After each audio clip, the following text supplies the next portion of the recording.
Malam ini kita bertakziah dan alhamdulillah insyaallah akan kita isi dengan tausiah nasihat yang akan disampaikan oleh Ustaz Haji Ahmad Mulisin LCMA.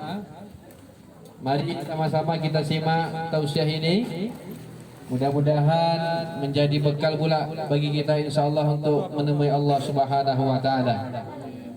Kepada anak-anak kami yang mungkin megang HP, tolong agak di dalam dulu karena mengganggu konsentrasi Ustaz Rapel ini. Wah. Baik, kepada Ustaz sudah standby. Kepada Ustaz kami persilahkan dan mohon nanti di akhir tausiah ditutup dengan doa.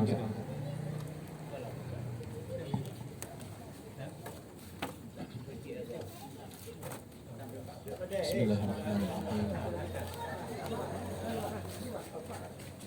Assalamualaikum warahmatullahi wabarakatuh. Waalaikumsalam warahmatullahi wabarakatuh. Alhamdulillahilladzi khalaqal mauta wal hayata liyabluwakum ayyukum ahsanu amala. Wassalatu wassalamu ala Rasulillahil Mustafa wa ala alihi wa ashabihi wa man tabi'al huda. Subhanaka la ilma lana illa ma 'allamtana innaka antal alimul hakim. وقد قال تعالى في كتابه الكريم وهو أصدق القائلين أعوذ بالله من الشيطان الرجيم بسم الله الرحمن الرحيم أينما تكونوا يدرككم الموت ولو كنتم في بروج مشيدة. Dimanapun engkau berada, kematian pasti akan menghampirimu meskipun engkau bersembunyi sebalik tembok yang kokoh. Maha benar Allah dengan segala firman-Nya. Amma ba'd. Ma'asyiral muslimin wal muslimat, para alim, para ulama, para asatidz, para tokoh masyarakat, para orang tua kami, bapak-bapak, ibu-ibu, dan keluarga besar yang ditinggalkan oleh almarhum yang semuanya insyaallah dimuliakan oleh Allah Subhanahu wa taala. Bersyukur kita kepada Allah dengan mengucapkan kalimat alhamdulillahi rabbil alamin. Malam hari ini Allah masih izinkan kita untuk menambah timbangan amal kebaikan dengan sama-sama melangkahkan kaki, mengayunkan tangan untuk bertakziah. Semoga apa yang kita lakukan menjadi bagian dari yang dikabarkan oleh baginda Rasul sallallahu alaihi wasallam, man nafasa an mu'minin kurbatan min kurabid dunya nafasahullahu kurbatan min kurabil akhirah. Orang yang meringankan satu beban saudaranya seiman di dunia dari banyak beban yang dilewati ketika di dunia, maka Allah akan ringankan untuknya satu beban kesulitan dari sekian banyak beban kesulitan yang akan dijumpainya nanti di kampung akhirat. Bersolawat kita kepada baginda Rasul dengan mengucapkan kalimat Allahumma salli ala Sayyidina Muhammad wa ala ali Sayyidina Muhammad. Assalamu alayka ya Rasulullah. Seraya berharap semoga kita menjadi bagian dari umat Rasul yang kelak mendapat syafaatnya di padang mahsyar. Allah izinkan kita berkumpul, berjumpa dengan beliau kelak di dalam surganya. Amin ya rabbal alamin. Bapak Ibu, keluarga besar yang ditinggalkan oleh almarhum yang dimuliakan oleh Allah Subhanahu wa taala. Suatu ketika Luqman Al-Hakim berpesan kepada anaknya, "Ya bunayya, innan nasa salasata aslusin." Wahai anakku, pada diri manusia itu ada tiga bagian. Fasulusu lillah. Sepertiga dari itu milik Allah Subhanahu wa taala. Wa ammas sulus faruhuhu. Adapun sepertiga yang milik Allah Subhanahu wa taala tak lain dan tak bukan adalah ruhnya.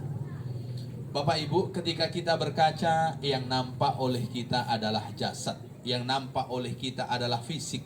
Ada sesuatu yang kita tidak bisa melihatnya, yang itu disebut dengan ruh. Dan ruh itu Allah Subhanahu wa taala tiupkan ke tubuh kita lebih tua dibanding usia kita. Kenapa demikian? Karena roh itu Allah tiupkan ke tubuh kita saat kita berusia 120 hari di rahim ibu kita. Maknanya usia ruh dengan usia diri kita di dunia itu lebih tua usia ruh. Karena ruh 120 hari Allah sudah tiupkan, lalu kemudian kita 9 bulan 10 hari baru kemudian kita lahir. Berarti roh itu lebih tua. Dan ketika roh itu lebih tua, roh itu tak bisa kita tengok dengan kasat mata. Mohon maaf jika roh itu letaknya di tangan. Kalau ada orang yang tangannya diamputasi, tentu dia sudah mati. Tapi mohon maaf, banyak orang yang tangannya diamputasi, dia juga masih hidup. Kalau roh itu letaknya di hati, maka Pak Dahlan Iskan tentunya sudah mati karena dia pakai hati orang lain. Lalu di mana letaknya roh dalam tubuh kita yang milik Allah Subhanahu wa taala? Tak ada satupun di antara kita yang mengetahui. Kalau malam hari ini kita masih bisa duduk, masih bisa bercerita karena roh masih bersama dengan raga kita. Dan suatu saat nanti tak ada satupun di antara kita yang bisa menahan roh milik Allah Subhanahu wa taala ketika Allah Subhanahu wa taala memintanya kembali. Ketika orang-orang kafir Quraisy bertanya kepada baginda Rasul tentang ruh, Allah Subhanahu wa taala mengabarkan kepada baginda Rasul, wa yas'alunaka 'anir ruh qulir ruh min amri rabbi. Mereka bertanya kepadamu wahai Muhammad tentang ruh, maka katakanlah ruh itu adalah urusan Tuhan kami. Jadi kita tidak bisa mengetahui di mana ruh kita, dan kita juga tidak bisa mendapatkan tempat yang menjual suku cadang ruh, karena ruh hanya sekali ada di tubuh kita dan itu milik Allah dan nanti akan kembali kepada Allah Subhanahu wa taala. Maka kalau kita amati pesan Luqman Al-Hakim kepada anaknya menarik. Luqman Al-Hakim tidak berpesan tentang dunia terlebih dahulu, tapi Luqman Al-Hakim berpesan tentang kematian terlebih dahulu. Kenapa seorang ayah, seorang ibu perlu bercerita kematian kepada anaknya? Supaya nanti siapa di antara mereka yang lebih dulu menghadap Allah Subhanahu wa taala agar menjadi orang yang sudah siap, bukan menjadi orang yang meratap, tapi orang-orang yang ketika diuji oleh Allah Subhanahu wa taala maka dia akan mengatakan inna lillahi wa inna ilaihi rajiun. Jadi ketika ruh sudah berpisah dengan raga, maka orangnya disebut dengan mayit. Mayit itu orang yang raganya masih ada tapi ruhnya sudah tidak ada. Kalau kita sudah menjadi mayit, Bapak Ibu yang dimuliakan oleh Allah Subhanahu wa taala, maka kemudian kita hanya tinggal menjadi kenangan. Sahabat-sahabat kita merasa kehilangan kita barangkali dalam hitungan 3 hari. Lalu kemudian kawan-kawan sejawat dengan kita barangkali mereka merasa berduka selama 7 hari. Keluarga, sanak, famili, kerabat kehilangan kita barangkali sampai 40 hari. Berarti kan sekejap kita bersama dengan mereka, seiring dengan berjalannya waktu, lama-lama kita akan hilang dari kenangan mereka. Dan perlu kita sampaikan kepada anak kita bahwa kematian itu hak, satupun di antara kita jika tiba masanya tak ada yang mampu dan bisa menolaknya. Maka sepertiga dari diri kita itu adalah ruh. Ketika ruh pergi, maka kita menjadi orang yang disebut dengan mayit.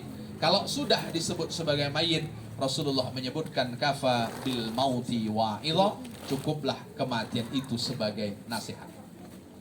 Yang kedua, kata Luqman Al-Hakim kepada anaknya, wa amma thulutsus tsani, adapun sepertiga yang kedua, fa'amaluh, kata Luqman Al-Hakim kepada anaknya tak lain dan tak bukan adalah amal. Fa'amaluhu li nafsi, maka amal itulah yang nanti menjadi milik orang itu sendiri. Ruh tidak akan menjadi milik kita karena milik Allah. Amal itulah yang nanti kemudian akan menjadi milik kita. Ketika kita di dunia bekerja lalu kita dapat uang, uang itu menjadi milik kita. Ketika di dunia kita beramal karena Allah Subhanahu wa taala, itulah yang menjadi milik kita, dan Allah bermula memberikan balasan ketika kita berada di alam barzah. Sehingga Allah Subhanahu wa taala melalui baginda Rasulullah mengabarkan, al-qabru awwalu manzilin min manazilil akhirah, kubur adalah kampung akhirat pertama kita. Kalau kampung akhirat pertama, akhirat itu adalah tempat Allah memberikan balasan. Wad dunya darul amal, dan dunia yang kita tempati ini tak lain dan tak bukan adalah tempat di mana kita beramal. Kita ketika meninggal yadba'uhu salasun. Kita akan yadba'uhu salasun. Kita akan diiringi oleh 3. Kita akan diiring oleh maluhu, hartanya. Kita akan diiring oleh ahluhu, keluarganya. Kita akan diiring oleh amaluhu, dan amalnya. Fayarji usnani, yang 2 akan kembali. Keluarga, lalu kemudian harta yang dibawa mengiring kita ke liang lahat, nanti akan dibawa kembali oleh orang yang membawanya, termasuk keluarga. Sesayang-sayangnya suami, tak ada yang sanggup menemani istri di alam barzah. Sesayang-sayang istri kepada suami, juga tak ada yang sanggup menemani di alam barzah. Meskipun dahulu ketika awal-awal menikah, mengucapkan kalimat hidup bersama, mati juga bersama. Tapi ketika mati sudah datang, maka kemudian sendiri-sendiri. Lalu kalau kita tinggal sendiri, apa yang menjadi sahabat kita? Yang menjadi sahabat kita tinggal amal kita. Lalu amal apa saja yang akan membersamai kita saat kita nanti berada di alam barzah? Di antara yang Rasulullah Sallallahu Alaihi Wasallam kabarkan, inna mimma yalhaqul mu'mina min amalihi wa hasanati. Ada amal, ada kebaikan yang akan menyusul kita setelah kita mati. Keluarga tetap akan kembali pulang, harta akan tetap dibawa kembali pulang. Tapi ternyata amal yang nanti akan membersamai kita. Ada beberapa amal yang nanti akan membersamai kita. Di antaranya yang Rasulullah Sallallahu Alaihi Wasallam kabarkan adalah ilman allamahu wa nasyarah. Yang pertama, ilmu yang dia bagikan dan ilmu yang ia sebarluaskan. Rasul Sallallahu Alaihi Wasallam ketika kita belajar, beliau berpesan liuballih al-hadir al-ghaib, yang datang sampaikan kepada yang tidak datang. Ballighu anni walau ayah, sampaikan dariku meskipun satu potong ayat ketika kita mengetahuinya. Itu tanggung jawab kita. Maka ketika kita sudah berbagi minimal dengan orang yang dekat dalam kehidupan kita, berarti ada amal, ada ilmu, amal yang berbentuk ilmu yang nanti akan menyertai kita setelah kita berada di alam barzah.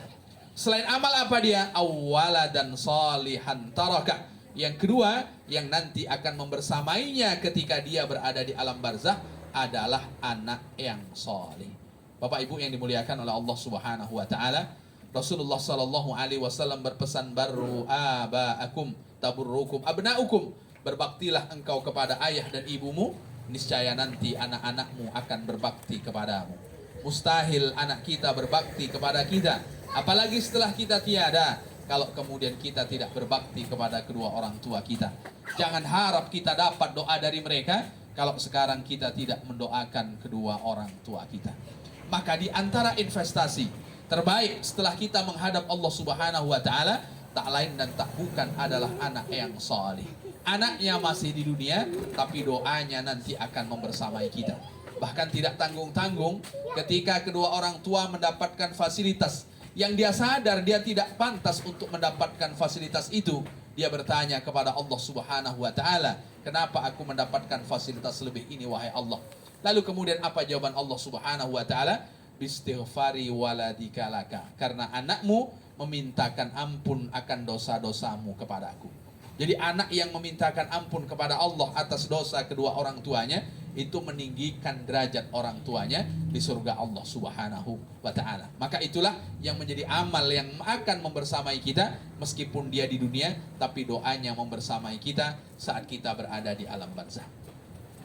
Selain itu, kata baginda Rasul sallallahu alaihi wasallam, au mushafan warrathah. Nanti yang akan membersamai kita saat kita sudah berada di alam barzah adalah mushaf yang kita wakafkan, mushaf yang kita wariskan, mushaf yang kita tinggalkan. Bapak Ibu yang dimuliakan oleh Allah Subhanahu wa taala, ada orang yang wakaf Quran. Dari Al-Quran yang dia wakaf, orang yang awalnya tak ada satupun surat yang nempel di hatinya, lalu satu persatu dari 114 surat itu nempel di hati orang, dan itu disebabkan oleh Al-Quran yang kita wakafkan, maka kemudian pahalanya terus akan mengalir kepada kita. Bayangkan kalau orang itu hafal Al-Quran.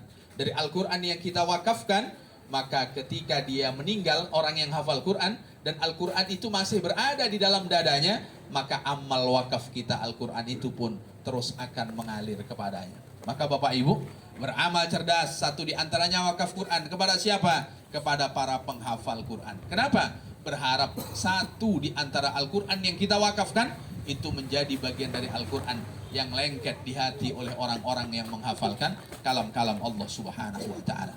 Au masjidan banahu, masjid yang dibangun. Yang membangun masjid ini mungkin sebagian sudah menghadap Allah Subhanahu wa ta'ala. Yang mewakafkan tanah barangkali juga sudah menghadap Allah Subhanahu wa ta'ala. Tapi bagi yang mewakafkan dahulu, meskipun dia sudah mendahului kita, mereka tetap akan mendapatkan aliran pahala. Kenapa? Karena masjid ini masih berdiri, masjid ini masih bisa digunakan untuk melaksanakan sholat dan kemudian melakukan amal-amal baik yang lainnya. Ini yang disebutkan oleh baginda Rasul sallallahu alaihi wasallam. Kalau bukan masjid yang dibangun, au baitan libni sabilin bana, orang yang membangun rumah untuk ibnu sabil, orang yang melakukan perjalanan tak punya tempat menginap, lalu ada tempat menginap gratis. Orang yang berobat dari luar kota tak punya tempat menginap, kalau kemudian harus nyewa setiap hari 50.000, Kalikan saja kalau kemo sampai berbulan-bulan, berapa uang yang mereka habiskan. Lalu ternyata ada orang yang wakaf rumah singgah.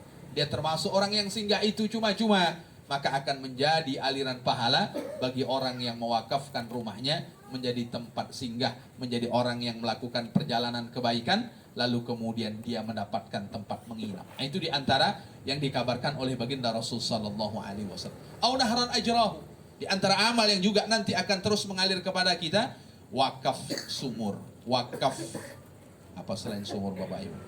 Ya wakaf air, wakaf sumur, itu akan menjadi amal yang terus mengalir kepada kita. Maka Sayyidina Utsman bin Affan radhiyallahu an, di antara wakaf istimewanya tak lain dan tak bukan dahulu memberi sumur dari seorang Yahudi.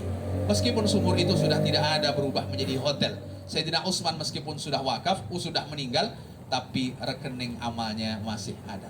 Jadi wakaf atas nama Sayyidina Utsman di rekening Bank Saudi itu masih ada.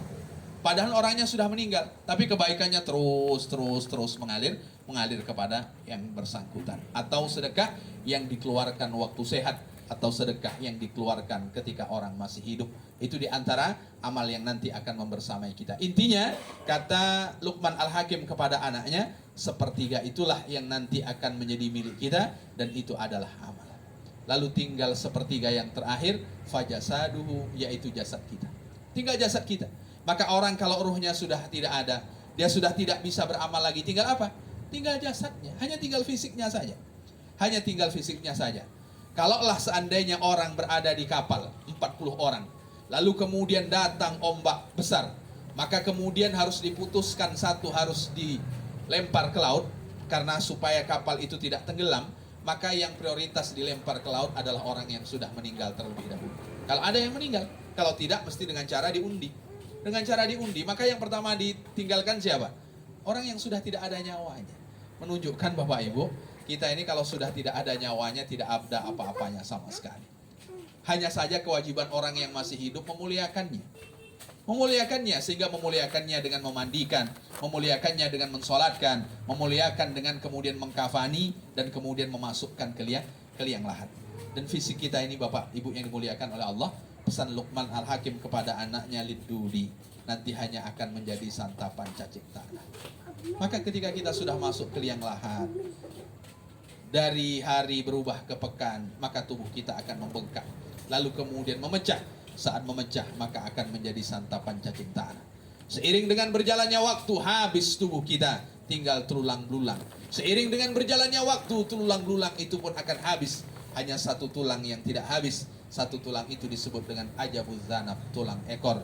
Minhu yurkabu wa yub'ath, dari tulang ekor itu nanti kita disusun dan akan dibangkitkan kembali oleh Allah Subhanahu wa taala.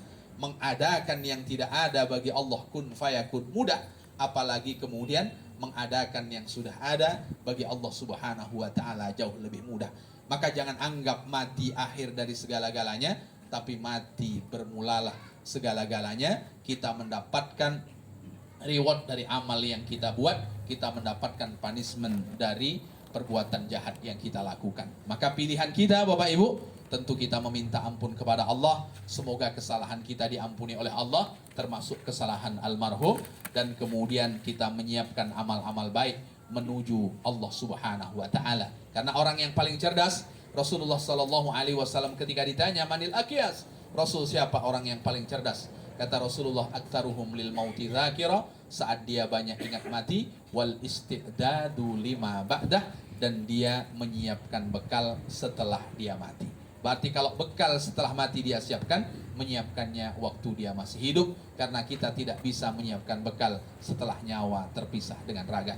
Semoga langkah kaki kita malam hari ini bagian dari kita menyiapkan bekal untuk menghadap Allah Subhanahu wa taala, sehingga nanti menjadi amal yang akan membersamai kita saat kita sudah berada di alam barzah. Amin ya rabbal alamin. Bapak Ibu yang dimuliakan oleh Allah Subhanahu wa taala, terutama kepada keluarga yang ditinggalkan oleh almarhum, tentu tak ada nasihat yang paling baik melainkan nasihat untuk bersabar.